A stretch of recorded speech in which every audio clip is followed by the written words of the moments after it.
Sulva, you can start. Ma'am, please start. Yeah. Good morning, one and all here. On behalf of Maharashtra IAP and Nashik AHA, I am Dr. Sulbha Amol Pawar. We are here to present another Pediatrician's Action for Teenagers Health today. I extend my warm welcome to each and everyone here, all dignitaries from all over India. And most importantly, we are having our today guest of honor is Dr. Geeta Patil Madam here. She is the Central AHA President 2024. I'll ask Dr. Amol Pawar, Secretary Maharashtra IAP, to give her welcome note. Thank you, Dr. Sulva. First of all, welcome to all dignitaries, all speakers, Dr. Atul Kanikar sir, and all the delegates and PG students who have joined for this very important session of Maharashtra IAP. Along with Nasik IAP and Nasik AHA, we are conducting this session since last 1 year. Today, this is the almost 13th episode of PATH, that is Pediatrician's Action for Teenagers Healthcare. Under the presidency of Dr. Ramakant Patil sir and myself as secretary, we started this with Dr. Atul Kanikar as a main coordinator, and along with him, Nasik AHA, Dr. Sucheta Malodkar ma'am, Dr. Sulbha, Dr. Surose sir, Dr. Tripti, Dr. Sadachar, Dr. Reena Rathi, and entire AHA Nasik team has taken this program ahead, and there were lot of important problems of adolescent which were discussed last year also and this year also. Dr. Ram Gopal Chedara sir, who is the president of 2024 Maharashtra IAP team, has consented to take this year also. So Dr. Atul Kanikar sir is the main force behind this program. I welcome again all the speakers, and I welcome the iron lady sitting next to me, Dr. Geeta Patil ma'am, and we'll proceed further in our this session. And I request Dr. Geeta Patil ma'am, who is the chairperson of Central AHA this year, to give her welcome address. Thank you very much, Dr. Amol. At the outset, let me thank Maharashtra IAP, Nashik AHA for doing programs so consistently, because 1 year most of the organization continue and gets discontinued.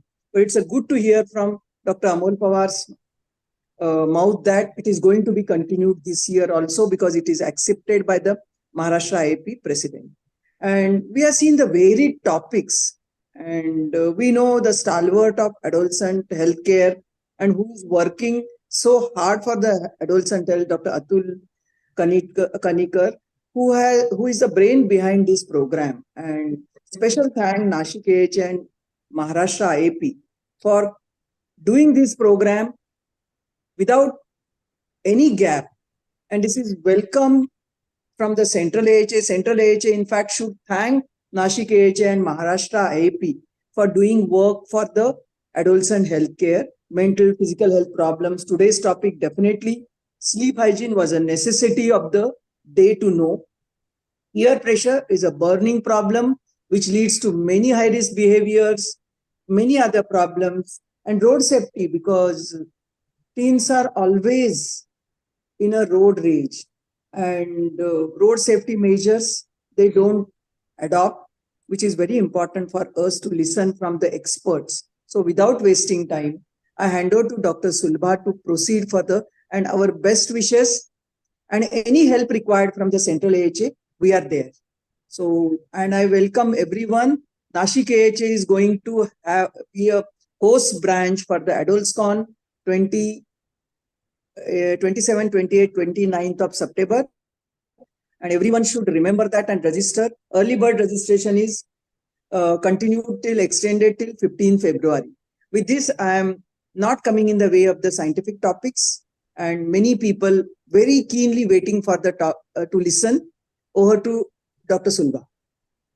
Yeah, ma'am. Thank you so much for all the support you're giving. I welcome our second speaker here, Dr. Ritu Gupta, ma'am. Good morning.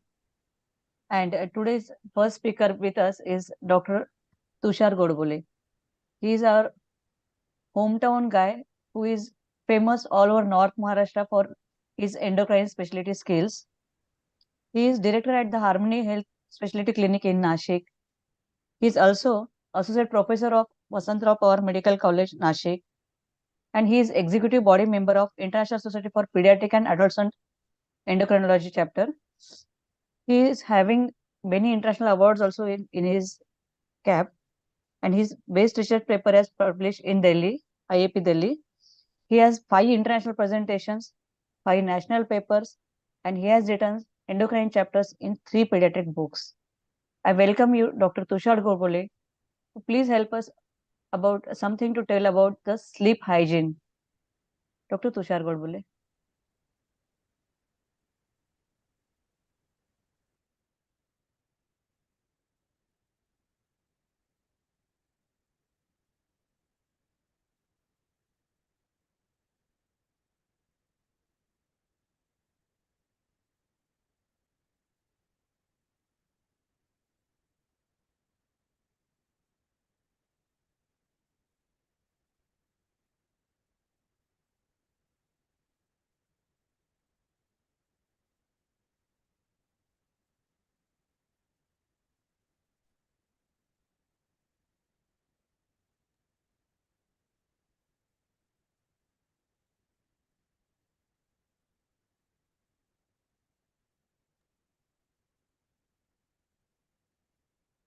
Good morning, everyone. Am I audible? Yes, sir. Yeah. Yes. So, yeah, welcome all of you to this scientific session, Path, Pediatrician's Action for Teenage Health. And thank you, organizers, for giving me this opportunity.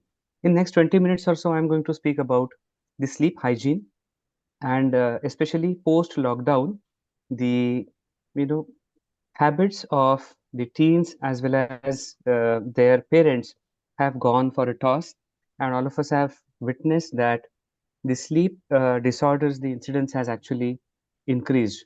If taking history, if it includes the diet, exercise, it's a routine for all of us to ask the history of diet, exercise, etc. But one should also take a keen interest in asking for the history of sleep and the sleep hygiene. And I'm going to touch upon a few aspects about the sleep, especially in teenagers. So, sleep being the most important part of the day, because that is the time your adrenals, your brain, your heart is resting. All the vital organs are recovering from the day's hard work. And the duration of sleep actually goes down as the age increases. So typically newborn babies would be sleeping anywhere, to the tune of 18 to 20 hours per day. As the age increases, the daytime sleep requirements go down, and you can see one block, every block is 1 hour. So between neonates until adulthood, the sleep pattern becomes consistent, and it keeps on decreasing. And we follow the circadian rhythm that is entirely dictated by our hormones. You must be aware that between 6 a.m. to 8 a.m., it is the peak secretion of all your testosterone hormone, your thyroid hormone, cortisol hormone, and most of the pituitary hormones and the corresponding target endocrine systems are at its peak between 6 a.m. to 8 a.m. And that is the time you are supposed to be well awake and doing something that is very, very productive, like studying, like exercising. But sadly, we don't see that happening with our teens. This is the summary given by the American Family Physicians Association 2014 about the normal sleep parameters in children, where the teens typically require anywhere between 9 to 13 hours of total sleep and most of it has to be nighttime sleep. If you focus the sleep requirements in pediatric age group and adolescents, although this total sleep duration time largely varies, but it is a common observation that teenagers have got more sleep requirements than the pediatric age group as well as the adults. And the reason being their hormones again. They are supposed to grow under the influence of estrogen and testosterone, and most of the growth happens during sleep. Most of the growth hormone spikes also come under sleep. So sleep being the most essential part in your growth, and almost 50% of your bone density increases during puberty, and that's the reason you need more sleep during puberty. This is the circadian rhythm. All of us are already aware of this. So during early hours, your blood pressure rises sharply. The melatonin secretion stops at the first ray of sunlight. Melatonin is virtually killed by light. And then you pass your bowels, then you have highest testosterone or estrogen secretion, highest level of alertness. All of this happens during the early hours of the day. Look at the late hours of the evening and the night, where your everything is going back to the resting state. Your melatonin secretion kicks in and you feel tired and you go to sleep. And during your deepest sleep at around 2 o'clock till 4 o'clock, when you have the lowest body temperature, your body is recovering from the stress. And that is the time actually when your brain is processing whatever you have learned throughout the day, whatever studies we have done throughout the day. It is kind of sorting the information and organizing it in various sections of the brain. And that is why we need deep sleep for at least 2 to 3 hours of deep sleep is what is required for teenagers to remember whatever they have studied during the daytime. This is the melatonin that is also called as the sleep hormone, which is secreted by the pineal gland, which is right next to your hypothalamus, and hypothalamus governs all your hormones. Look at the inhibitory signals that come from the sunlight. So as soon as you get the sunlight, the retinohypothalamic tract is passing on all those signals of bright sunlight to your pineal gland, which then stops producing melatonin, and your sleep actually disappears. And as the sun sets, there is darkness everywhere, and the melatonin slowly sets in. I remember when I went for a trek at Harishandragarh. So we started trekking at around 2 o'clock. We reached 5 o'clock.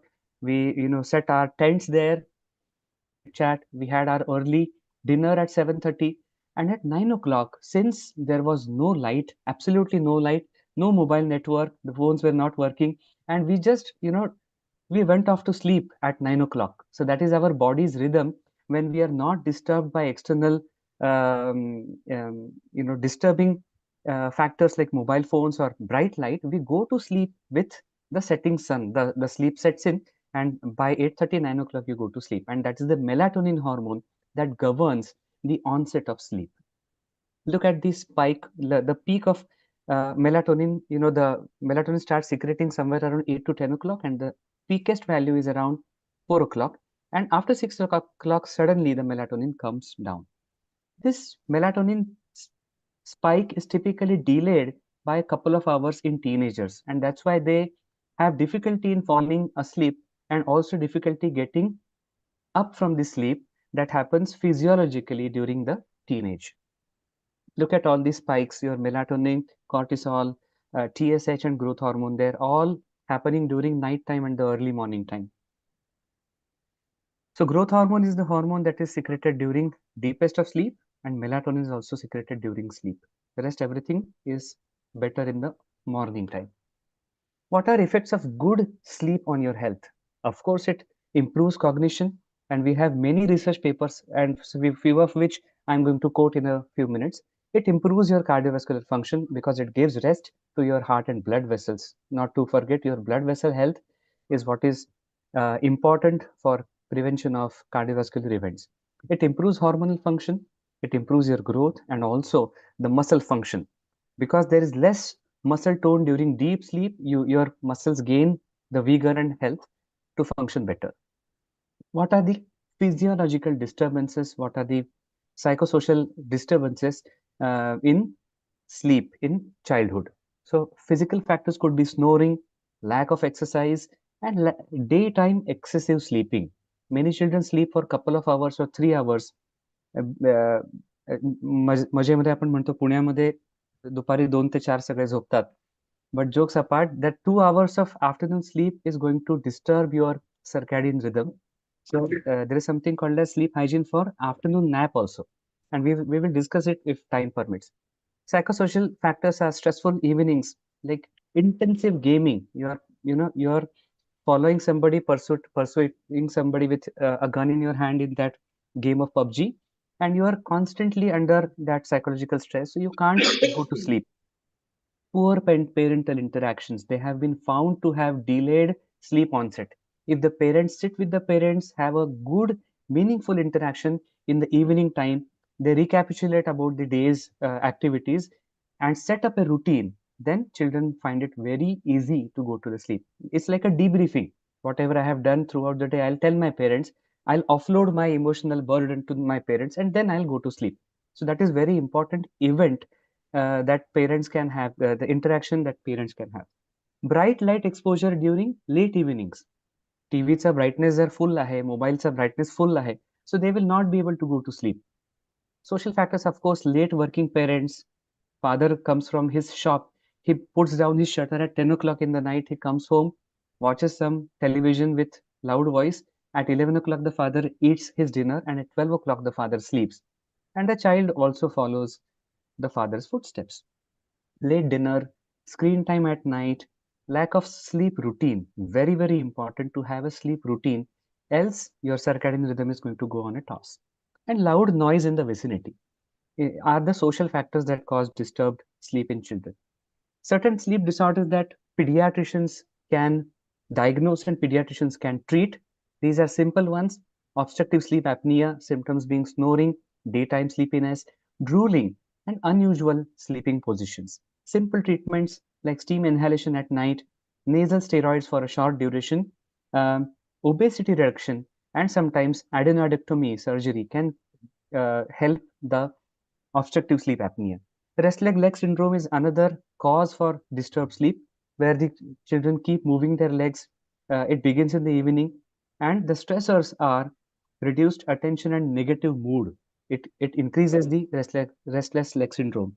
So relaxation techniques and avoiding caffeine or cold medicines with pseudoephedrine and phenylephrine in the evening time, along with iron replacement, could be the treatments for restless leg syndrome.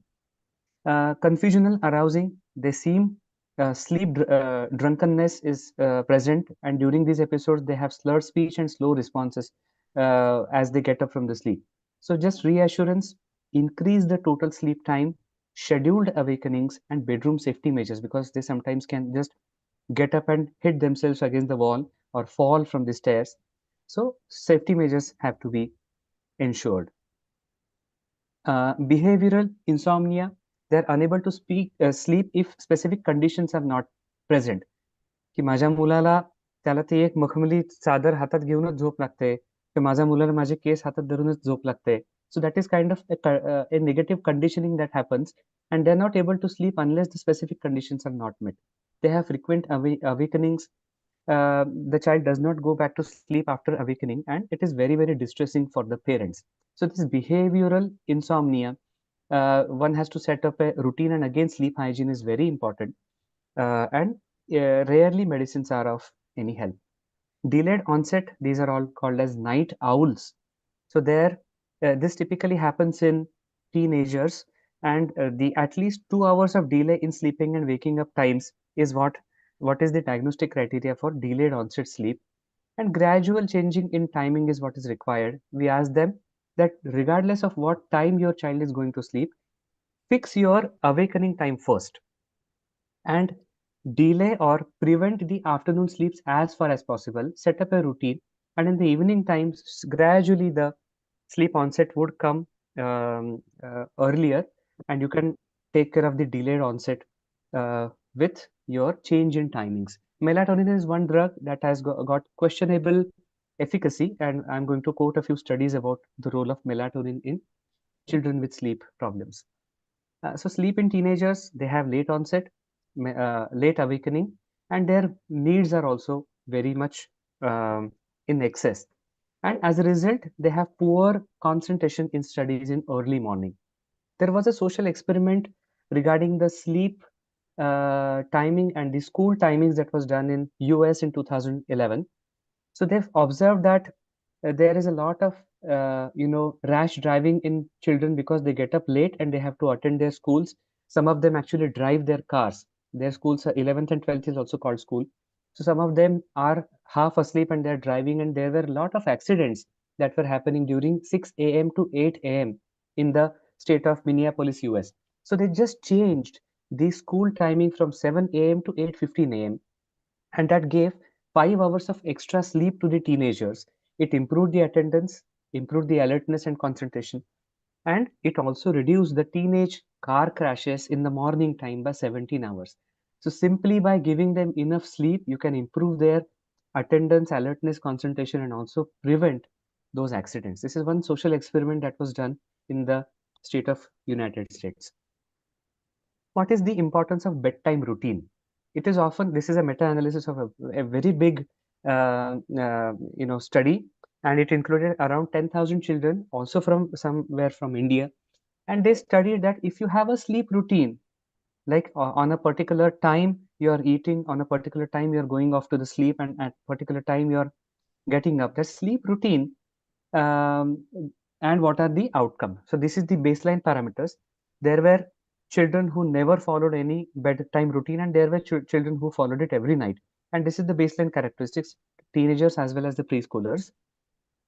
And what was the effect of the bedtime routine on their number of nighttime awakenings and duration of those nighttime awakenings? So if you set up a routine for your sleep, the number of night awakenings go down and the duration, तो मुलगा उठल्यानंतर अर्धा तास झोपतच नाही, रडत राहतो. So those durations of nighttime awakening also go down if you set up a routine. So this is important for the parents to have a good sleep routine. And so a consistent bedtime routine was associated with better sleep outcomes, including earlier bedtimes, shorter sleep onset latencies, reduced night awakenings, and increased sleep duration.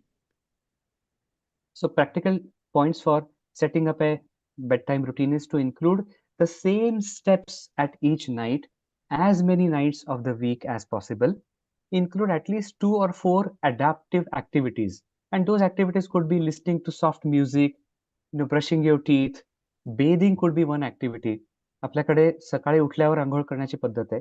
But if you bathe your child at night time, it also makes them pacified. They go to sleep early, and you can save some 10 minutes in the morning. So it is one of the adaptive routines for a better sleeping pattern. And this bedtime routine have to be followed by all the family members and not just the child.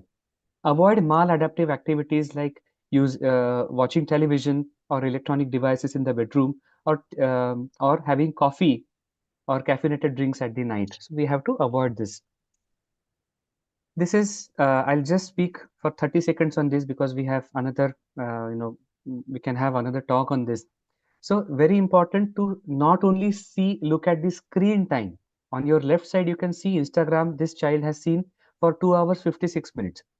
But if you click on that Instagram and click on the hourly pattern, you can see throughout the day at what hour of time he has seen that application for how many minutes. And it is often seen in teenagers that they watch this Instagram and YouTube in the late hours at 10 o'clock, 11 o'clock, 12 o'clock, 2 a.m. You can see all those bars on your right side if you look at the hourly chart. So a pediatrician or a clinician or a physician can go and inspect the hourly screen usage.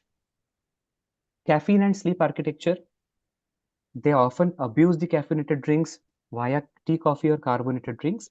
And we do not have any established norms for teenagers for caffeine intake, but adults it is 400 milligrams per day or more can give you jitteriness, tremors, and sometimes seizures also. And this Nescafe, I have taken this from the official website, anywhere to the tune of 50 to 100 milligrams in one serving So imagine if your child is having a big cup of coffee, he is going to take around 200 milligrams of caffeine in a single big um, cup of coffee. And if he is drinking 3 or 4 such cups in a day, then definitely the chances of toxicity are there.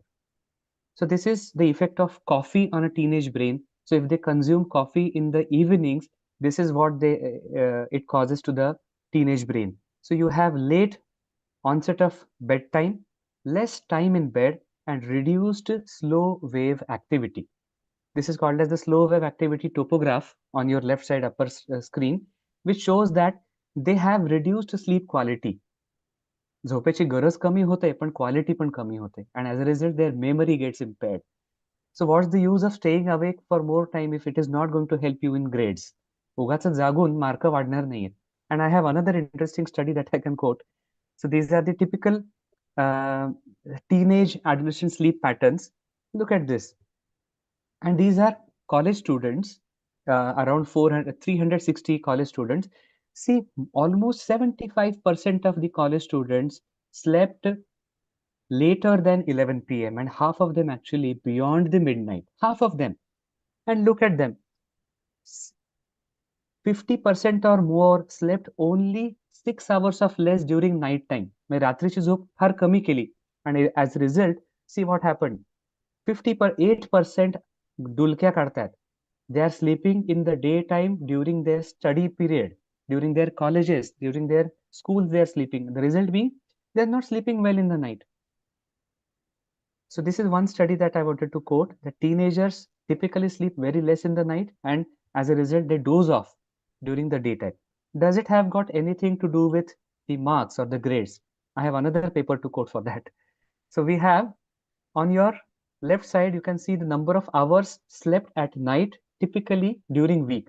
And you can see as the hours slept during night goes down, the grades also go down. If you sleep more during the night time, you have chances of getting better grades. बघा, जी मुलं 7 तास झोपली आहेत त्यांना 90% mark मिळालेत आणि जे 6 तास झोपले त्यांना 70% mark मिळालेत. Although we do not know whether they could sleep well because they were intelligent enough or they had studied better in the daytime. So cause and effect relation we don't know, but it is a well established correlation that if you sleep well during night time, your chances of getting higher GPA scores and higher percentage are far better. So suboptimal grades are associated with suboptimal nighttime sleep. And study from 2015. Melatonin, we do not have any data on sleep quality and daytime functioning when melatonin is used in children and adolescents. But what it is known is it increases the total sleep time by 30 minutes and moderate decrease in sleep latency by 18 minutes. However, we do not know the long-term safety data because the data is meager. Screen time we have already spoken, so I'll skip over this. Very important to reduce the brightness and put this eye comfort shield on after 8 p.m. हा स्क्रीनचा जो blue light असतो ना तो भयंकर आहे, त्याच्याने तुमची sleep disturb होऊन जाते. So a part of your sleep hygiene is to take away the mobile phones and engage them in some soothing activity like listening to music or storytelling could be a thing. Debriefing your daily activity could be a thing, but keep away those mobiles. So take home messages from my talk are: sleep is essential for a child's physical and mental growth. Sleep is determined by day and daylight cycle and various stimuli. Sleep disorders are common and treatable. Setting up a sleep schedule helps in preventing and treating such conditions.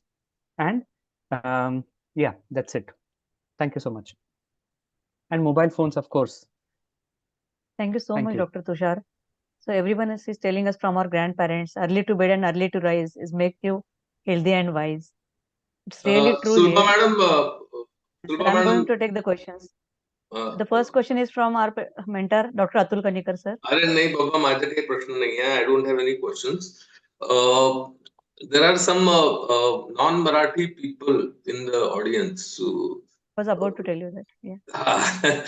so they understand Marathi, but they are like little skeptical when the speaker says something in Marathi. आपण बोलू शकतो आपल्या आपल्यात, पण त्यांना थोडंसं न्यूनगंड वाटतो. Ritu madam, do you agree? Can you unmute? Yeah, Can yeah, you- absolutely. I missed a few words, अरे Dr. मैडम, हम नोएडा आते हैं, आप हिंदी बोलते हो तो हम कुछ बोलते हैं क्या? हिंदी तो पूरे देश की भाषा है, सब समझते हैं. Yeah, but I I'm could say opening that this whatever platform important messages I questions. wanted to give, they were all covered in English. So Yeah, you haven't अरे missed anything. Tushar sir, personally लूंगा करू नका. Don't do that. Personally लूंगा and all that. Obviously. There are 2-3 things which I wanted to mention. Your talk was excellent and very scientifically convinced by you to the audience. एक आपल्या लहानपणी आजी गोष्ट सांगायची आणि मुलं झोपायचे. Hello Can you hear that? Sir एका मीटिंग मध्ये आता पण 11:15 वाजता असेल बरोबर. अच्छा, या हॅलो म्हणतात. सो आता काय होतंय, the projection, the implementation, the inference is that when you see a WhatsApp किंवा Facebook or Instagram or any movie on your mobile, the images keep on flickering on your brain all the time, and that may create difficulties for the child to go back to sleep. But when the grandmother used to tell us stories, maybe it was the same story told every day. The child used to insist, कि वही story बताओ, वही story बताओ. But that was putting the child to a very deep sleep, very peaceful sleep, and that's why we were creative in our youth and adulthood. Today, what we see is that teenagers are using mobile till the mobile drops off their hand. They are so sleepy, but the mobile continues to bombard them with images. So I want you to comment on that. Second thing is the type of sleep, which is healthier, which is better, which is disturbing, which leads to sleepwalk and all other restless leg syndrome and all that. So Tushar sir, if you can comment on that. Yeah, so I entirely agree that screen time should be limited by the parents as well as the teenagers. So they often give excuses कि मेरे पिताजी देखते हैं तो मैं भी देखता हूँ. So we as parents should keep away our mobiles. And I saw one good reel where a small girl comes with a basket and asks the parents to deposit their mobiles before they go to the dining table, and I think that's a good precedence. Regarding the type of sleep, of course, the sleep associated with your slow wave activity, that is your typically the REM sleep. The deepest form of sleep is what is required. So that deepest form of sleep where your body is literally put to rest, your body is kind of paralyzed, your heart is It's going through a the resting heart. physiological unconsciousness. That is Absolutely. So what sleep that is kind of defined. that kind of sleep is at least 2 to 3 hours of deepest possible sleep is what is recommended, and total duration of around at least 8 hours, at least I would say. Okay. What about drugs and sleep patterns? Because a lot of teenagers are engaging in drug habits, even adults, Absolutely. I would say. So, does that affect the sleep patterns and sleep hygiene? Yeah. So absolutely, it disturbs the sleep. The commonest drug being tobacco, and the second common being alcohol. Both of them would interfere with your reticular activating system, and the sleep onset would be delayed. There will be frequent awakenings during night time, and many of us have experienced that if we cross our limits, we have to wake up in the night time. And imagine a growing brain of a teenager which is exposed to all these drugs. The effects are far more enhanced Okay. in teenagers. I do not have any personal experience of the illicit drugs coming to me. Atul sir sees a lot of teenagers that have the problem of illicit drugs. So sir, you can throw better light. No, sir. What I want to ask you, the last question from my side. There could be some other questions Subha madam may have up her sleeves. Do you recommend any meditation, prayers, yoga, etc. before going to sleep so that the teenagers have a peaceful sleep? Absolutely. So I ask for their comfort zone, whatever hobbies they have, whatever. So somebody can just write their diary and go to sleep. Somebody can listen to some classical music. Somebody could pray, and they often have their family rituals. So it's a very good practice to sit at one place and not do anything. I think getting bored is the key to go to sleep. One should be bored, and then only you can go to sleep. So that kind of the prayer or maybe the music is what is keeping your brain. It's helping the brain to go to a resting state, and I think that is a part of setting your sleep routine. There are some questions that I can see about use of melatonin. So melatonin has been used to take care of the sleep onset disorders. Typically, you have to take it around 2 to 5 milligrams as a dose. We recommend it to be given before the dinner. Some people take it at bedtime, but I prefer it to be given it before the dinner. Although it does not change the quality of sleep. Sulba madam, please continue. Unmute. Somebody is asking what is the youngest age when you can use the melatonin to regulate your sleep? Whether we can use it to regulate the sleep, it is the first important question. Whatever data I could get, all the papers and the meta-analysis were above 5 years. So below 5 years, use of melatonin, we do not have any scientific data. We had to use melatonin in a couple of children with cerebral palsy, and these children often have problems in sleep onset disorder, the children who are developmentally delayed. So there we have used in toddlers, but for a very short duration of maybe couple of months, not beyond that. But all the research papers that I have quoted about melatonin are above 5 years of age. Neurologists often use arcamin, that is the clonidine, as one of the medicines for these hyperkinetic children to help them go to sleep. So these are off-label uses of clonidine, which helps them to go to sleep. And again, the papers, whatever are available, are above 5 years of age. Sir, again, the answer has been given, but still somebody are asking, as the teenagers have late melatonin spikes, can melatonin supplementation be used to reset their bedtime? Yeah. So I would say typically by 2 hours, meaning if we want them to go to sleep at 9 o'clock, they will go to sleep at 11 o'clock. But if your child is, often finding it very difficult to sleep until 12 o'clock or 1 o'clock, despite having a good exercise schedule, despite keeping away the mobile phones and avoiding caffeine during evening time, when you have done every possible physiological, physical measure, then you could give them melatonin. But of course, I don't, want to give the drugs at the first go.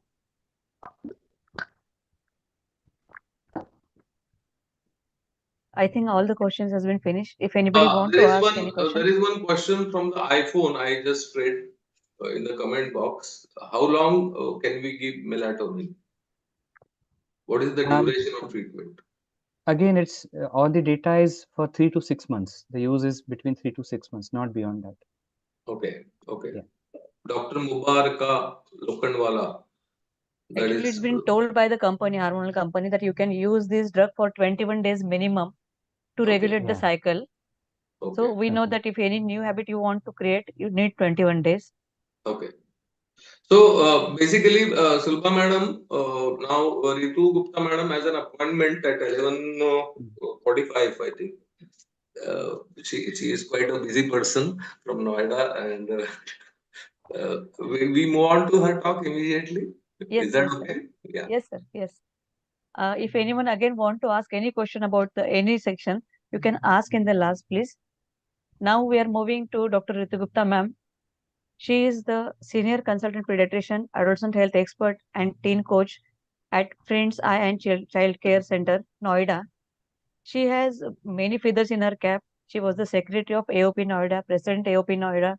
Also, she was the joint secretary IMA Noida, and she is the national trainer for Mission Kishoruday IAP, national trainer for parenting module IAP WW, and she has conducted various workshops and webinars for the adolescent health. Moving ahead to Dr. Ritu Gupta, she is going to tell us about what is driving the children for what we see nowadays for more screen time, for more big modules of the bigger amount of cell phone use in the children. What is driving them for early usage of the drugs which they should not do, and what is moving them to go ahead in life in a different way? That is the peer pressure. Yes, ma'am. Dr. Ritu Gupta.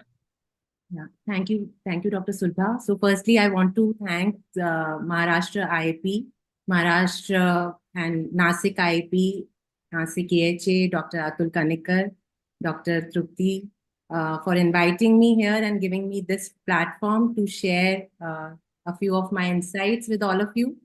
And as Dr. Trupti told me, this platform is open for all.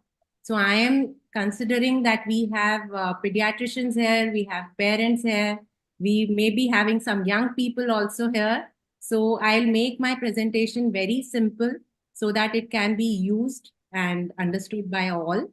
And so we are here to talk about peer pressure today.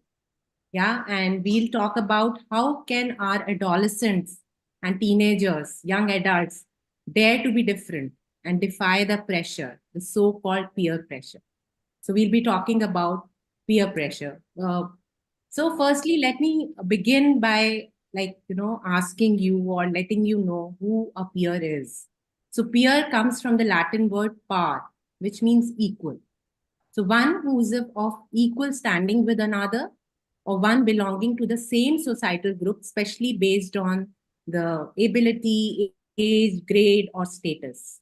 So that is who a peer is. And as we all know, Ritu madam, peer, I hate to interfere, but can you put it on a slideshow mode, yeah. Sorry. please? Yes.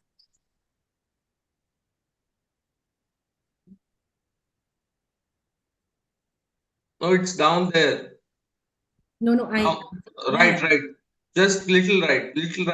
Right. That screen. No, not that one. Now it's fine. Okay. Is it fine now?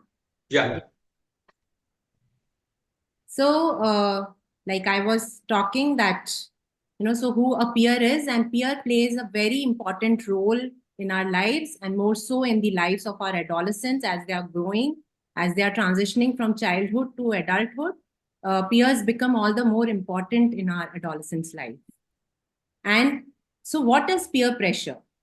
So a feeling that one must do the same things as other people of one's age or social group are doing in order to be accepted and valued by them. So all my friends are going for a party tonight, I must also go. Or, all of them are wearing this little black dress, and I also want that little black dress. Or, my friends are they are so good in sports, I also need to be good in sports. So that is like something which you want to do. That is your peer group, some group which you can relate to, which you can identify with, where you want to be accepted and valued. That is your peer group, and that is what a peer pressure looks like. Even if nobody is telling you to do something, but you feel that in order to be accepted, in order to be valued, you need to be like your peers, your peer group. Yeah, so and the most important and the only reason to is that we want to be accepted by our peers, and there is always that fear of missing out, what we call as FOMO.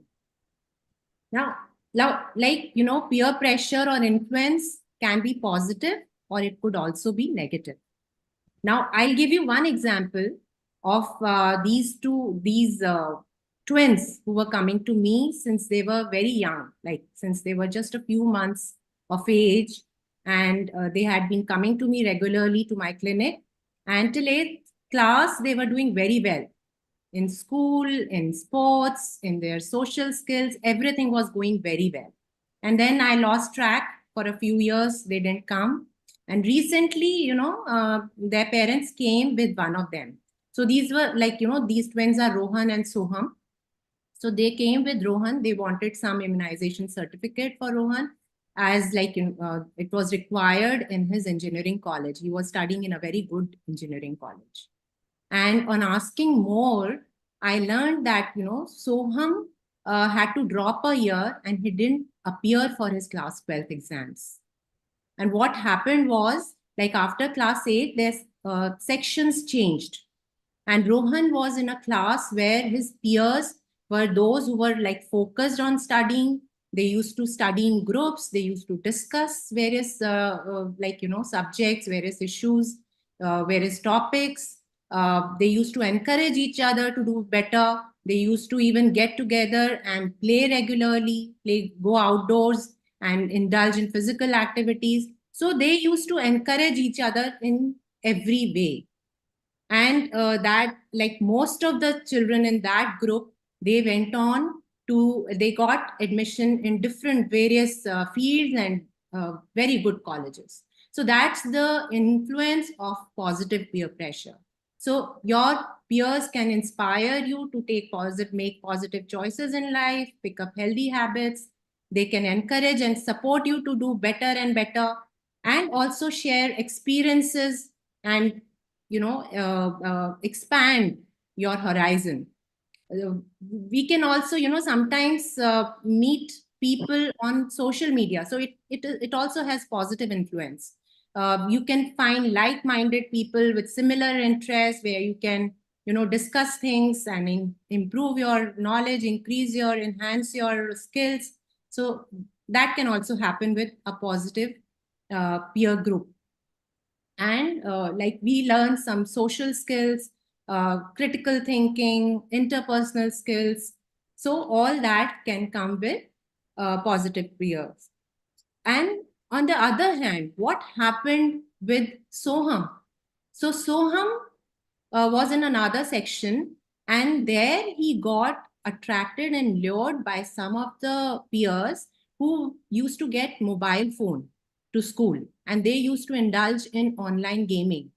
So he also started bunking his classes along with his peers. And after school also, they used to play online. They get together, like these days, children, even if in different places, they are playing together. And so he started indulging in online gaming, slowly got addicted to gaming. They also were, watching porn together, and also indulging in smoking, drinking, doing all sort of stuff. And he lost track on his studies. His grades started falling, and so much so that he dropped a year and didn't appear for exams. So that can be the influence of negative peer pressure, what all it can lead to. So, and the impact could be, it can lead to anxiety and depression. It can lead to withdrawal and isolation. Sometimes, you see that everybody in your class, all your peers are very good. They speak such fluent English. They can express themselves so well. And you feel that you are inferior. You are not good enough. And that, in fact, turns you into your own cocoon. You go into your own shell. You get isolated, withdraw, and you don't want to talk to anybody. As we just saw, like the negative peer pressure can lead to fall in academic performance. It can lead you to engage in risky behaviors like using drugs, illicit drugs, alcohol, tobacco, marijuana. It can like sexting, watching porn, risky driving, and like unhealthy sexual behaviors and whatnot. There can be obvious change in behavior, sudden change in behavior, which can be noticed due to negative peer pressure. Also, it can lead to poor self-esteem and low self-confidence, as we just discussed. Like, like if you feel that you are not part of the group, or you are not as good as your peers, they are better than you, it can further shatter your self-esteem, and your confidence can further go down. Body image issues. So again, I would like to give one example from my own practical experience. So this girl, 15 years old, Ria, she was brought to me by her parents, and the complaint was that she is not eating well. At the sight of food, she like feels aversion. Doesn't want to have any kind of, nutritious food. In the whole day, she's just having maybe, one apple, half a chapati in one meal, and water, like very minimal. And she doesn't have energy, and she doesn't want to go to school. So all those complaints they came with. So after 1 or 2 sessions with the girl, as she opened up, she shared that all the girls in her class are very, very thin, and they look beautiful. And when I stand in front of the mirror, I feel that I am ugly and I am fat. So that's the kind of pressure that girl was having, and which was impacting her negatively, and it was impacting her body image. She was saying to herself, I am not good enough. And she stopped eating. So much so that it impacted her physical health, her mental health. She started like isolating herself from others. She developed an aversion to food, and she became very quiet and depressed. So all that can happen with negative peer pressure. So what is it that we need to do as, as parents, as a youngster, as the pediatricians, the caretakers? So we need to make our young people learn how to cope with peer pressure. And coping with peer pressure is all about getting the right balance between being yourself and fitting in with your group. So that balance is very much required. And how to get that balance, how to defy the pressure, how to learn to be with your peers and not lose your own identity. So first and foremost, what is important is celebrate your uniqueness. It's like we must tell our young people, our adolescents, our teenagers, or as the kids are growing, that each child is unique. They have their own uniqueness, they have their own strengths, and they should celebrate their strengths. They should work on their strengths, strengthen them further, and love themselves. It's very important to love oneself and believe in oneself. So that is very important. Then we should, we should choose our friends wisely. So who are the true friends who enhance who you are as a person, who can guide you in the right direction, or who always are there to encourage you, who are a positive influence on you? So choose your friends wisely. It's like, very rightly said that who you are an average of the 5 people whom you spend your time with most. So choose your friends wisely. That's very, very important and critical. Seek out positive friendships. So people who are a positive influence on you. So seek out such friendships, such peers. And very, very important, learn to say no. It's a very, very just a 2-letter word, but which is very important, very significant, very critical. When you know that this is something which is going to harm me, this is not going to benefit me, it can take me down the drain, like all my efforts, all my hard work can go down the drain. Learn to say no and be firm and assertive while you are saying what you're saying. Okay, so you need to be really firm and confident and assertive in whatever you are saying. Also, it's important for our young people to confide in an adult whom they can trust. So having that kind of relationship where if you are dealing with something, if somebody is pressurizing you, or you are feeling the pressure from the peers, you can't deal with it alone. Try and confide in an adult who can or who may help you. And also, most important again, that seek help as and when required from a professional. So it is important and it is critical and it is very much possible to defy the pressure and be yourself. So I'll just quote a few quotes here, which are very, very beautiful. Never be afraid to be different. Your uniqueness is your superpower. Embrace it, celebrate it, and let it shine. Remember, it's your differences that make you extraordinary. So all the young people out there, always remember this. And all the parents, please make sure that you are conveying this message to your young person each and every day. You are making them feel special and you are celebrating their uniqueness. Remember, your time is limited, so don't waste it living someone else's life. Be yourself. Just be yourself. Let people see the real, imperfect, flawed, quirky, weird, beautiful, and magical person that you are. And don't change so people will like you. Be yourself, and the right people will love the real you. I want to, in the end, I want to talk to the parents, let the parents know, and I'm like all the doctors out here, I'm sure most of you are parents too. So what is most critical, important, how can we prevent peer pressure or our children to deal with, how can they cope with peer pressure is how we connect with our children as parents, so that love, connect, and communication are the three important,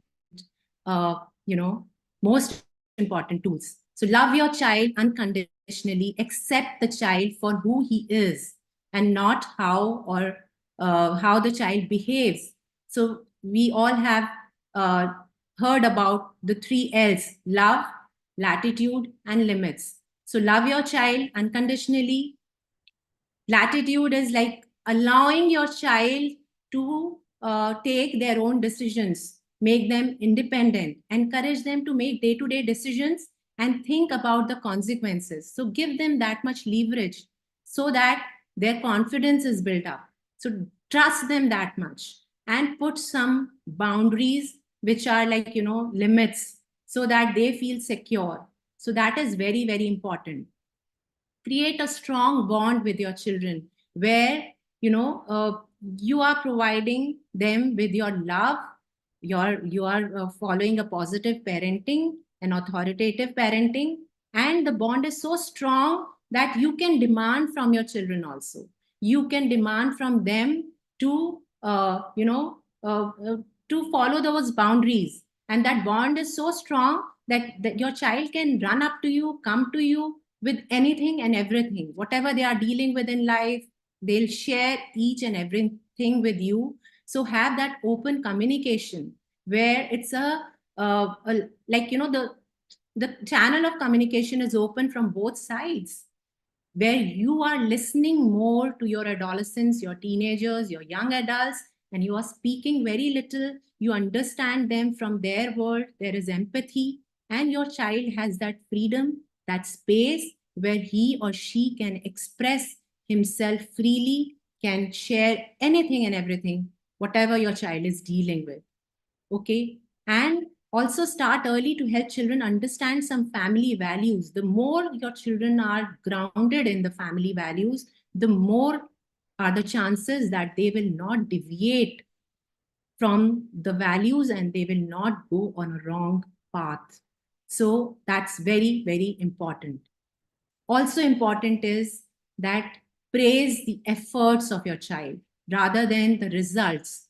So your child has worked throughout the year and still the child doesn't manage to do very well in exams. So rather than, like telling the child, oh, you didn't do well, what happened? Or reprimanding, punishing, or,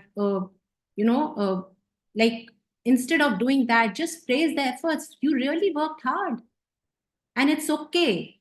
It's okay that this happened or the result is not so good. Let's sit together, let's talk, or let's see what the gaps were and we can work them out. So always praise the efforts of your children. Also, it's important that support them to develop friendship skills. Encourage them to make new friends, meet new people, go out and meet as many people as possible, as many social groups as possible. Let them decide what's good for them, what's not good for them. The sooner you start to trust them and give them that independence to make their own decisions, the more responsible your children will become. And they'll learn to take decisions for themselves. What's good, what's not good. Be a good role model. So your children, if you are somebody who gets carried away by what the peers are doing, you are not setting a good role, like a good example. So then your children are doing what they see you doing and not what you tell them to do. So be a good role model. Okay, and show genuine interest in getting to know their friends. That's very important again. So who your child's parents, friends are, also their parents. So invite them over, have them over at your home for a dinner, or get to know them more and more, so that you know what kind of children your children are moving around with. And understand their pull towards the peers. So you must firstly understand that this is the age when they are seeking independence. They want to be accepted by their peers. They want to be part of the peer group. And you need to understand why that pull is there. And you need to be really accommodative there. And the more you understand your children, the more difference you'll be able to make to them. So that you must always remember and understand. And as I said earlier, set realistic boundaries, set limits, which your children need to follow, and be firm on that. Set consequences, but not punish your children. And last but not the least, teach them how to say no. As a parent, it's very important that you empower your child and make them learn how to say no. If they are feeling pressured by their peers to do anything, to follow anything, or to, under any kind of pressure. So teach them how to say no. So that's it. Thank you so much for giving me a patient listening. I hope this made a difference, and I am available to answer any questions, if any. And I asked Dr. Atul Kanikar sir to add if something he sees and he wants to add to this presentation. अरे madam क्यों मजाक कर रही हो? You please don't say that. I am no one to add to anything what you have already told us beautifully. I had two questions, but I think Sulba madam has read those questions. I hope. Yes, If yes. not, The first question is from sir only, but that I will take later. I want first question: how do we get our children out of bad friendship? Okay. So So how in that context, the next question is also there. sorry? How the teacher and parents will have influence to put the child in the positive peer pressure. Yeah. So see, I discussed a few things, what the parents can do and not do.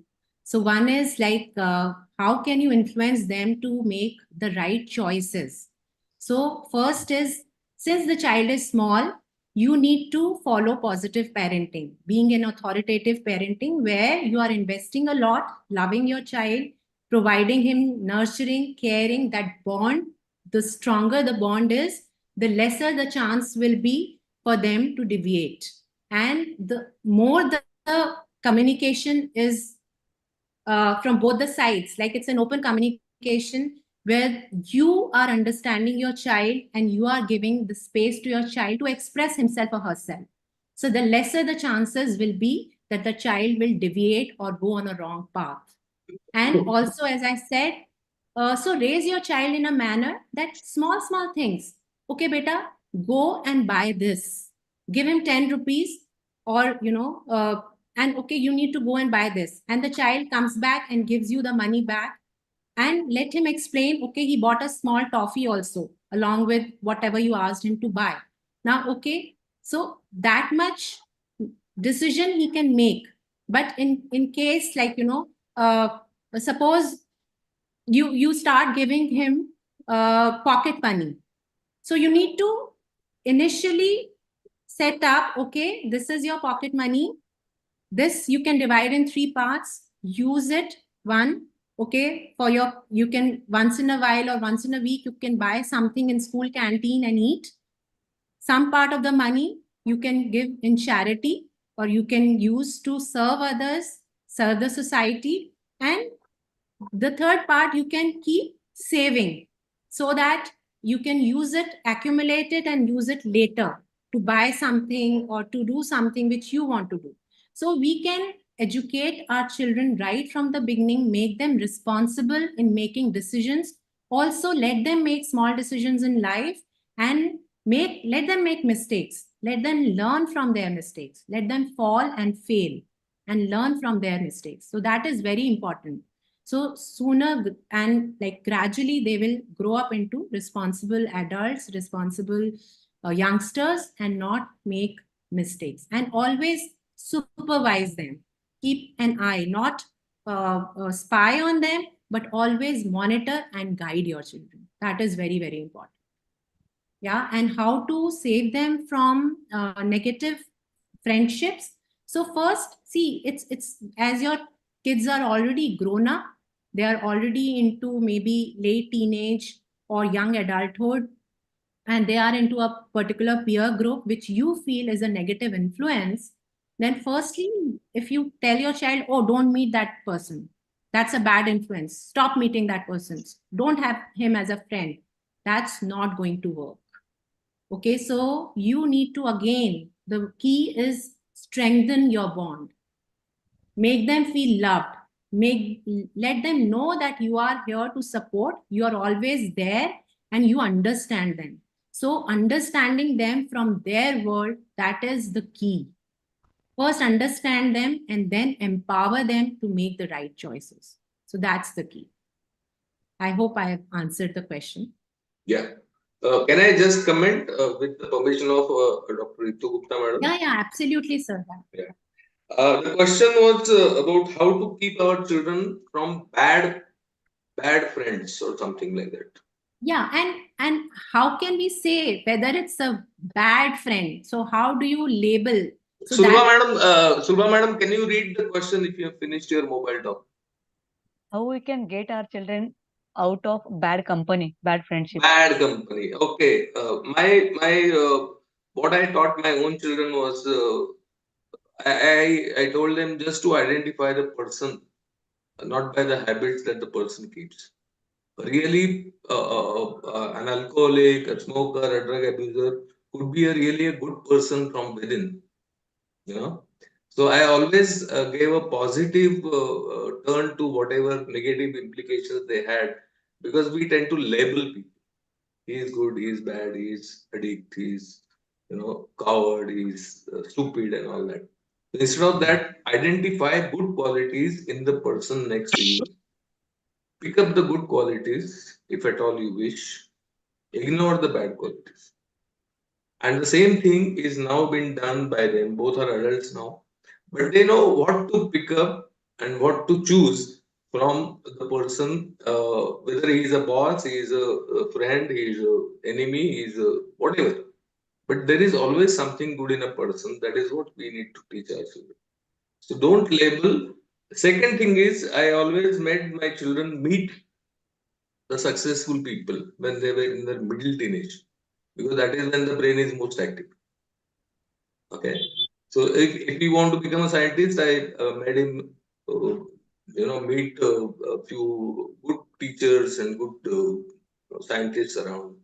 My other son is an engineer, so I made him visit some factories, some industries, just to look at the machineries. And that way we can inculcate, we can teach our children how to choose, because nobody guides them. And that way there is no bad peer influence. There is always a good peer influence from every peer that you meet. Because friends are important. You can't live without friends. So that is what I want to comment.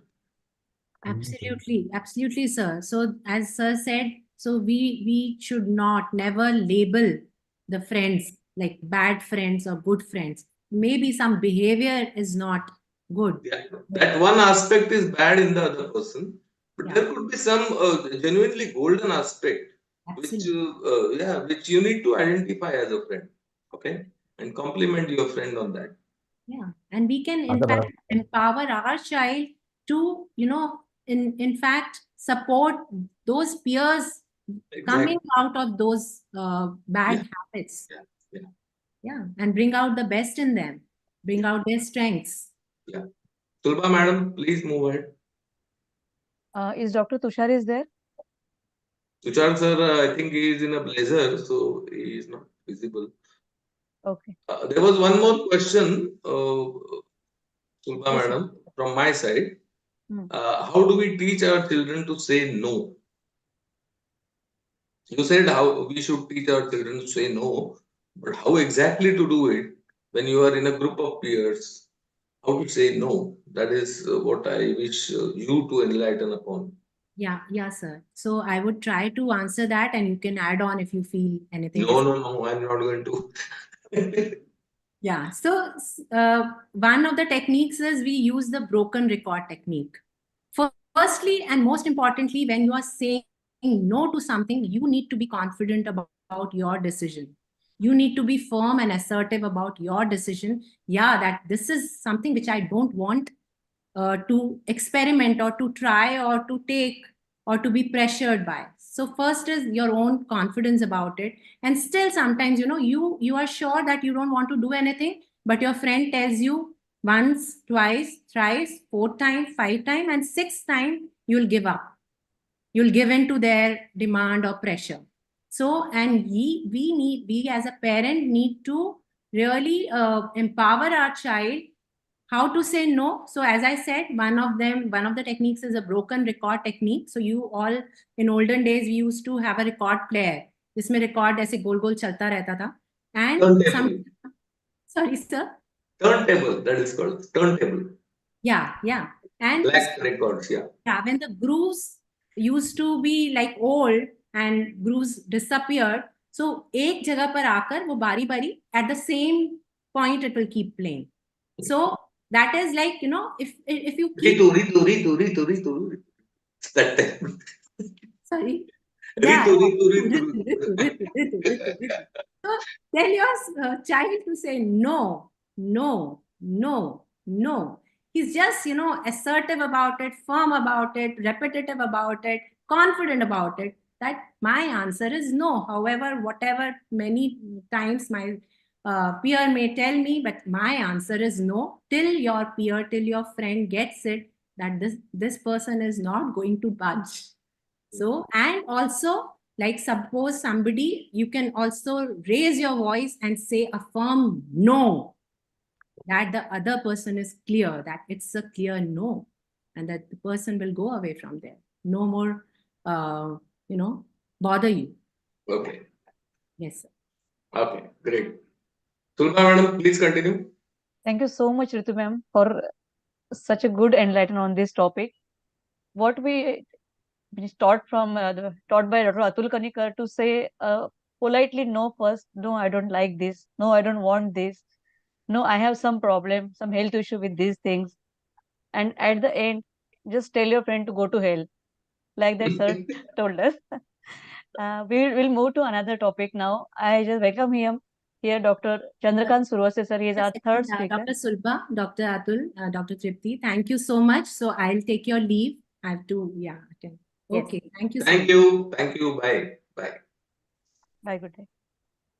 I welcome Dr. Chandrakant Survase sir here, and I welcome also Dr. Trupti Mahatme for further proceedings. Dr. Trupti, please. Yes, thank you so much, Dr. Surba. So for the next talk, I do invite Dr. Chandrakant Survase, sir. Let me introduce him in brief. Sir is a pediatrician and developmental neurologist. He's working as pediatrician and neurologist at District Early Intervention Center, District Hospital Nashik, and he's also director of Chiranjeev Hospital Nashik.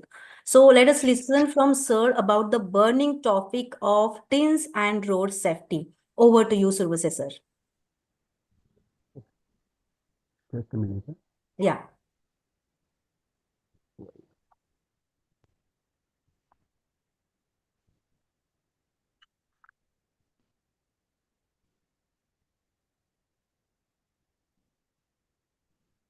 Hello, Yes, sir. am I audible? Yes, sir, you are. Yes, you are audible.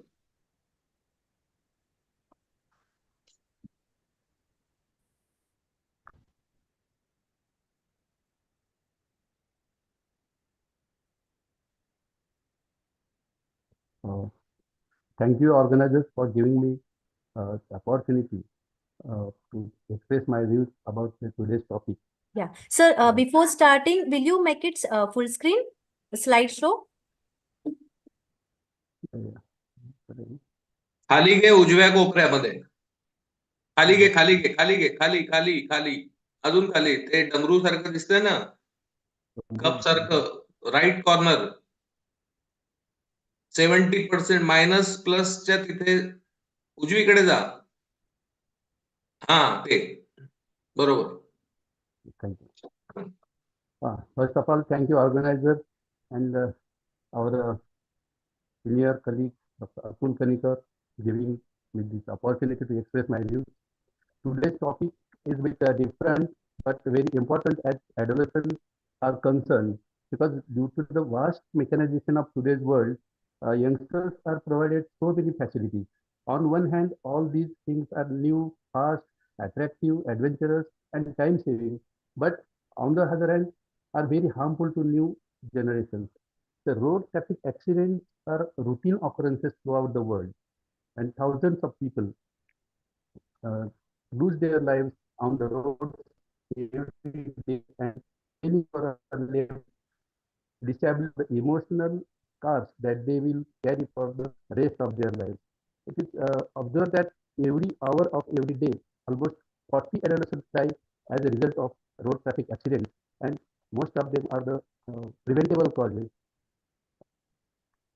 And it is having social and emotional impact, and the financial cost can be an enormous burden on society and nation as well. WHO has defined road traffic injuries as fatal or non-fatal injuries incurred because of road traffic crash, which is a collision or incident that may or may not lead to injury and occur on a public road and involve at least one moving vehicle.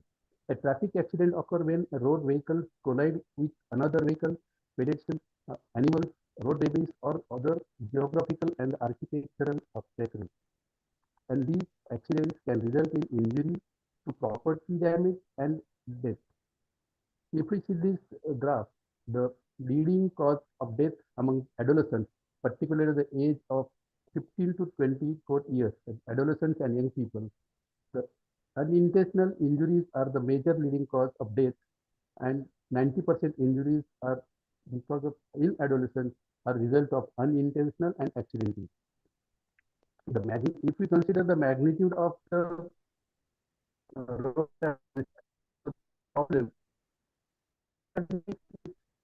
leading adolescents and people, particularly this age group 15 to 29, and it is the second largest cause of death among the age group 10 to 14 years and 20 to 24 years. And more in adolescents or young people, the morbidity and mortality is very high due to these road traffic injuries. Adolescents and road safety is persistent global problem, mainly with developing countries, and it is estimated that it will be, that is the road traffic injuries will be the leading cause of death in 2030. As per the government of India's report in 2021, total number of road accidents were around 4.12 lakhs, and out of that, deaths were 1.5 lakhs, and injuries were the 3.8 lakhs. The worst affected age group in this report noted was the 18 to 45 years of age, and almost 67% are total accidental deaths. And adolescents, as per the record, the population of adolescents in our country is 39%. Excuse me, sir. Yeah, sorry to disturb you, but your voice is quite low and is cracking in between. So, is it possible to adjust that? Internet problem है थोड़ा The voice is breaking. आवाज दूसरी आ रही है. Device. Microphone speaker. हाँ हाँ. Hello. आवाज दूसरी कहीं से भी आ रही है किसी की. Hello. Okay now. Better, but not really clear.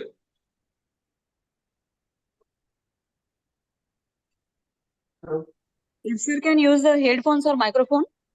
Yeah, I'm using headphone. Hello. Mobile hotspot वापरून बघ. अच्छा. वायफाय ला प्रॉब्लेम असेल तर मोबाईल हॉटस्पॉट ऑन करून बघ. हा, You hotspot can केला. continue. You can continue with whatever this thing till then. Mhm. Our country is going through rapid urbanization with increasing road networks and highest motorization growth rate in the world. Therefore, the road safety is the major concern in our country. As per the government report by the government of India, 39% population of the total population is adolescent population. Therefore, the death of this age group is a huge loss of adolescents and young population, that is manpower to the nation. Sorry, sir. Is it possible थोडं माईकच्या जवळ जाऊन or else can you increase the device voice? कारण Okay. cracking पण होत आहे. Mhm. Let's go near to the mic and Okay, now a bit better. if Yeah. you look at the report of Maharashtra Road Crash 2021, overspeeding, dangerous order, reckless driving, driving under influence without any proper driving license. These almost 84% causes are because of human error, and all these 85%, 84% causes can be prevented, and this adds to the pain and suffering which families live with emotional and wounds that takes decades to heal. Human factors responsible for road traffic accidents, mainly inexperience, risk-taking behavior, overspeeding, and distractions are the main causes. But along with that, teen passengers, nighttime driving, alcohol and drug consumption, tailgating, undergating, poor lane discipline, failure to understand the road signs, these are the other causes. In novice drivers, particularly those who are learning to drive, the driving, it is a driving is a very complex task, and they are not having ability to perform this complex task, or they can have less proficient detecting, responding to hazards, and controlling the vehicle, especially at higher speeds. Risk-taking behavior in adolescents. It is noted that prefrontal cortex, which is involved in the decision making and higher cognitive functions responsible for planning, impulse control, does not mature fully until the early to mid 20s. And the pubertal hormones target amygdala, which is responsible for the judgment, impulse control, and planning, and it is still maturating into the early adulthood. Plus, neurotransmitters like dopamine and serotonin in the limbic system make adolescents more emotional and more responsive to rewards and stress. Thus, the increased dopamine activity in adolescents may be the having risk taking and the vulnerability to the boredom. Human factors responsible for road traffic accidents. Adolescents are highly involved because they are having no tolerance on the road, getting easily. Hello. Hello. आंघोळ कशी करणार? Hello. I request everyone, please. Kindly unmute everybody else except Survase sir. Please. Hello. Yes, sir. Yes, sir. Yes, sir. There is a high involvement of young drivers in road traffic accidents. It's associated with having no tolerance on road, getting easily irritated, expressing aggression or the hostility towards other drivers, and not able to control emotions. Personality factors like depressive disorder, self-esteem, negative interpretation of the traffic environment are more common in boys than in girls, and thus the boys are frequently involved in RTA. High speeding, overspeeding is the major human factor responsible for road traffic accidents. It is more common in boys. Speeding is related to the emotional state and psychological and behavioral factors like sensation seeking, risk taking, desire to reduce the travel time, etc. In this photograph, are seeing this 18 years old boy. This video was gone viral from Bhopal. He was driving his I-20 car at the rate of 180 kilometers per hour, and he was recording a video of that speedometer, and unfortunately he died in that accident. So in this case, these are the main causes, because mainly the human error as a violation of law, uh, and he was driving his car in a high speed, and there was a distraction because of the cell phone use, and maybe he was not having proper driving license. So 35% boys didn't respect safety distances from other vehicles, are influenced by psychological factors, beliefs and perceptions associated with speeding. The child motorcycle rider had more experience, the higher is the risk of traffic accident. Speeding is related to emotional and behavioral factors like sensation seeking, risk taking, desire to reduce travel time. Another human factor involved in the road traffic accident is the teenager passenger. With adolescent driver and having other teenage passengers along with him, the chance of being involved in car crash is directly proportional to the number of teenage passengers being transported. There are 40% chances with one friend in the car. It doubles and 4 times more with more than 3 passengers along with the teenage driver. The reason is the general distraction, intentional encouragement of risky behavior because of peer pressure, other social interactions. The presence of male passenger results in faster and more risky driving behavior than the presence of the female passenger. Another human factor responsible for road traffic accident is very common, as already Tushar has expressed his views regarding the sleep in teenagers, because teenagers need more sleep, almost 9 to 10 hours of the sleep at night. If they are not having sufficient sleep, drowsy driving has the most immediate risk for serious injuries and death.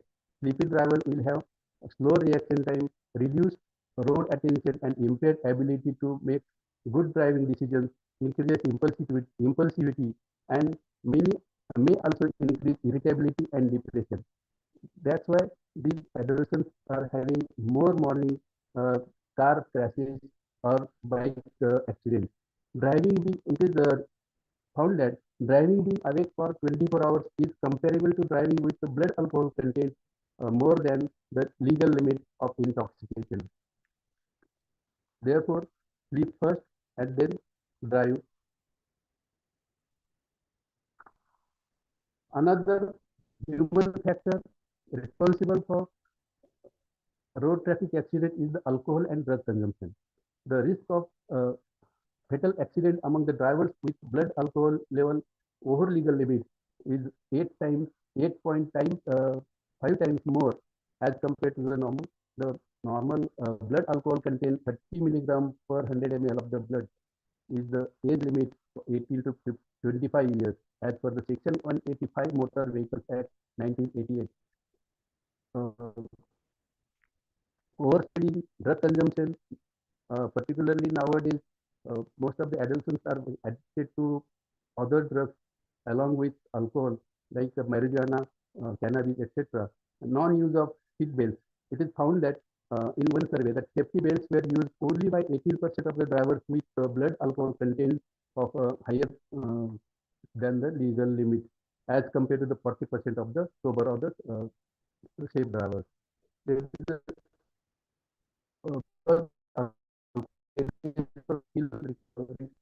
decrease in psychomotor skill required for the safe driving. There is a lack of concentration and alertness level and reflexes. Binge drinking, that is more than or equal to 5 drinks in 2 hours, or the excessive episodic drinking is very dangerous, or it lead to serious brain damage and significantly predicted faster reaction time and impairment in response adjustment. Impaired cognitive performance. Medications prescribed, that is the drugs, most of the adolescents are prescribed antihistamines, sedatives, antihypertensive drugs, etc., which influence the or induce sleep, may this is the cause of the road traffic accident, and that's our duty as a doctor to warn them regarding the side effects or the drowsiness or sleep in the cell with these drugs. This is the situation when you are drunken and you see the police. So to avoid this, now there is technology to detect drunk device drivers would be standard in all new cars. Another most important human error or human factor responsible for the road traffic accident is the distraction or the use of cell phone. There are three types of distractions. That is the visual, when the eyes are off the road, physical or the manual, when your hands are off the steering wheel, and cognitive, mind off the driving. There is a 6 times or more risk while dialing a number. It is said that to unlock your cell phone, it requires 2 seconds. And there is a 23 times or more likely to get into a car accident while driving and texting. Use of both, though legally the hands-free mobile sets are allowed, it is equally dangerous or risky while driving. Using cell phone while driving reduces by 37% of the brain activity needed for driving. And with this, there is a decreased road awareness, reduced driving ability, and slowed reaction time, harsher braking. It is found that while reading or sending text, it requires minimum 5 seconds. And with this, if your car is 55 miles per hour, you are driving that car and you are seeing or the sending text, that means you are driving your car almost one full football ground with your eyes closed. That much risky is using cell phones while driving. So no texting while driving. Family risk factors, low level of parental monitoring and increased permissiveness is the adolescents with weaker social bonds is responsible for adolescents to follow their parents, because adolescents who pursue their parents as a good role model, encouraging autonomy and the commitment to safety and setting clear limits on the infringement of violation of highway code tended to take less risk while driving. Proper guidance or with positive role model, these adolescents drive more carefully and less aggressively. The impact of the road.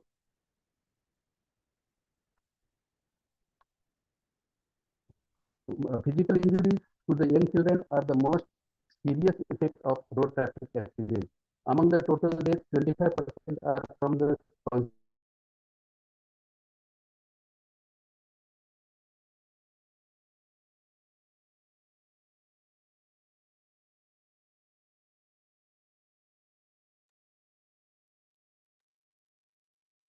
सुरुवात sir आवाज गेला तुमचा. I think he has got disconnected. I'll just call him. Slides दिसतायत. Yeah, slide पण सरांचं picture freeze झालंय. Sir I'll freeze call. मध्ये जाऊन बसले काय? survivors of road traffic accident. Yeah. Survivors of the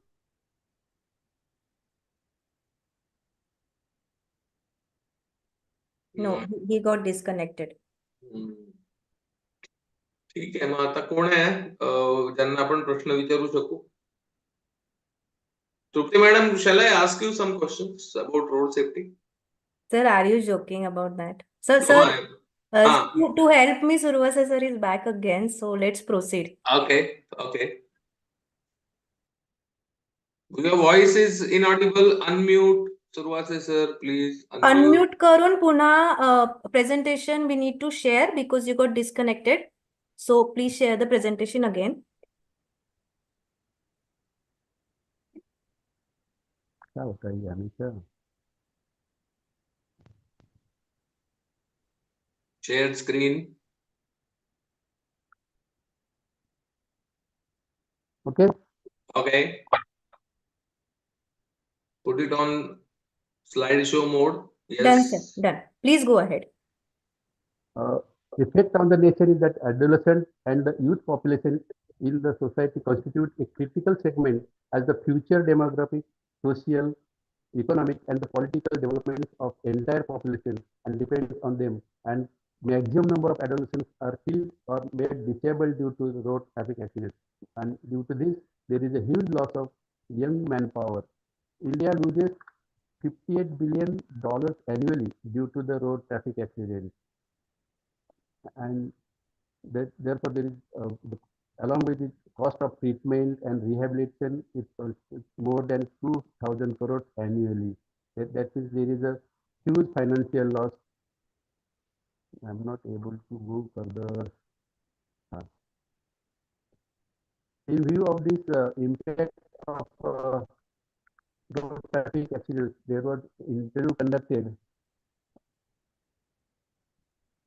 and one of the respondents in that interview, he was not.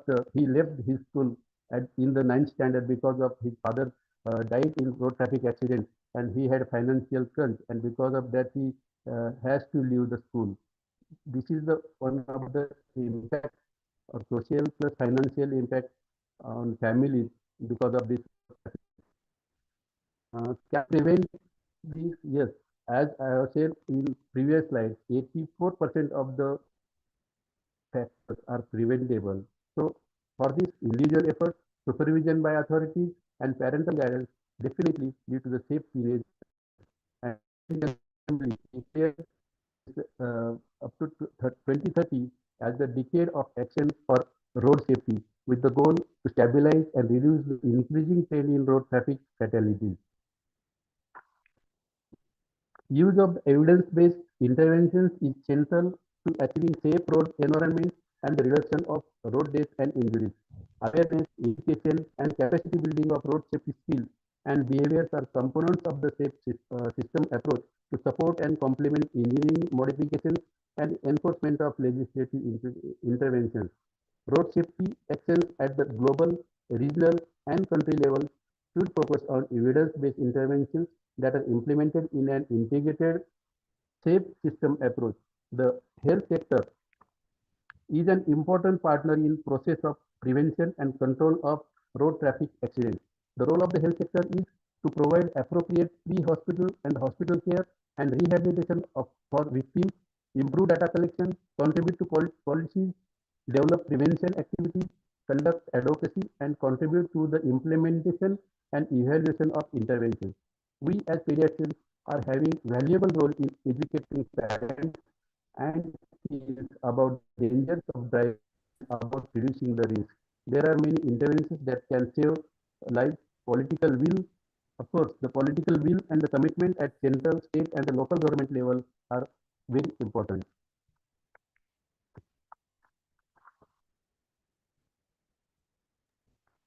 Education interventions like implementing designated driver programs, implementing instruction in schools on the dangers of the drink and drive, implementing school-based driver education are more important. Legislation, regulation, and enforcement interventions include enacting and enforcing legislation to a maximum speed limit of 30 kilometers per hour on roads with the high concentration of pedestrians, particularly around the schools.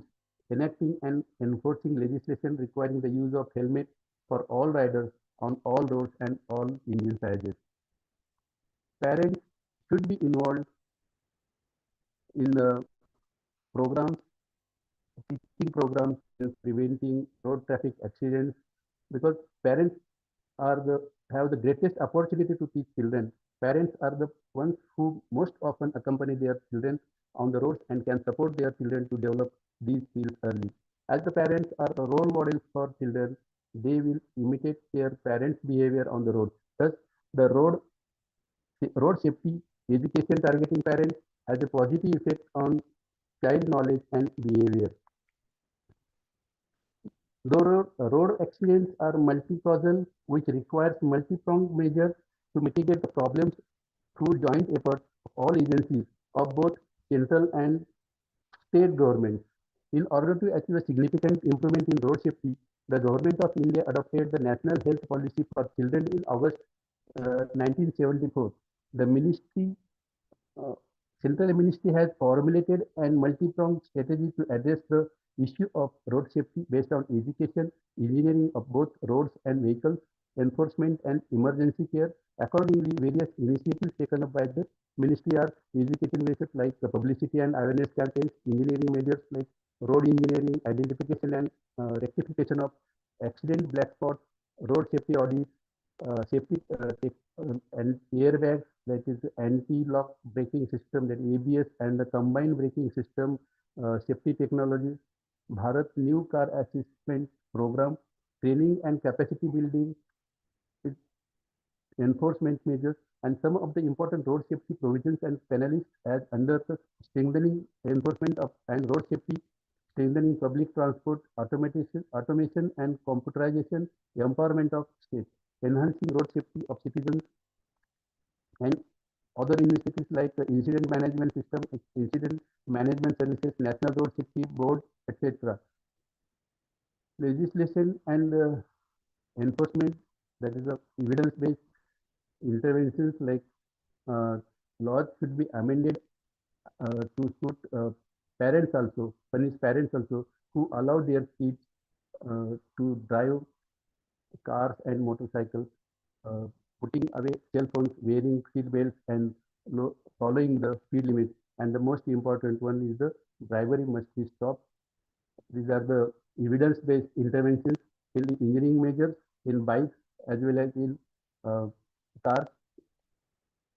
This definitely there is use of these safety devices, 31% reduction in the road traffic accidents.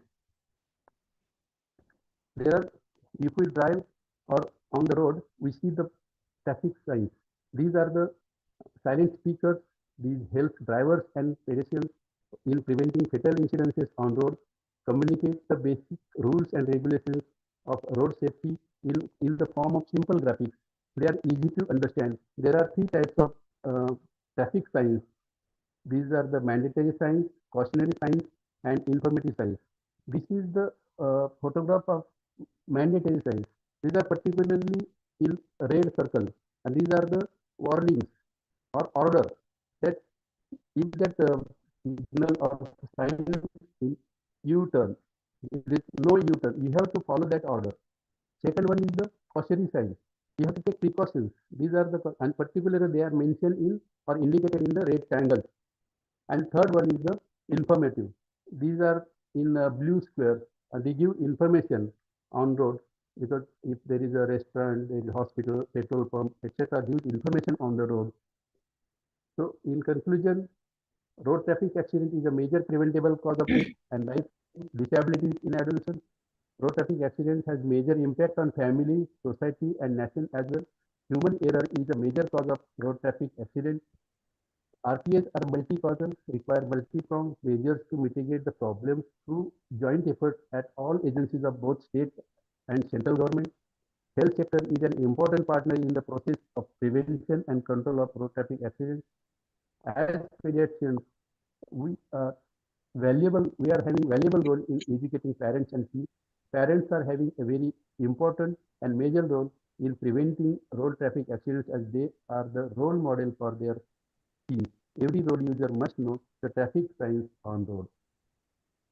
Please follow the safety rules on the road. You will be safe on road.